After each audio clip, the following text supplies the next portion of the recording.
One of the most important considerations we have is planning for storage of the virtual hard disks. If we are using external disks that are connected to our Hyper-V servers, we need a high performance connection to that storage. We also need some level of redundancy, meaning I cannot have one hard drive in a physical host and just put all my virtual machines on that one physical hard drive. Well, you can, but you have created a single point of failure, so that would never be your solution. We want to make sure we have redundant storage. We also want to make sure the storage itself is high performance, meaning you just have fast drives.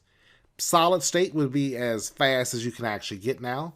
With a solid state drive that you would put in a laptop or desktop, just that level of solid state. Not extremely expensive, but you could run multiple virtual machines off those disks at one time and have very little latency. And make sure you have planned for growth. If you install Server 2019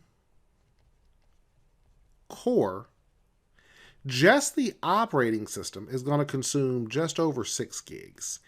If you install Server 2019 with the graphical user interface, you are just over 10 gigs with just the operating system installed. When you factor in data and applications, you can start to get a feel for how much storage you would actually use overall. That's where storage pools and all those things come into play, which we can easily grow over time just by adding additional storage.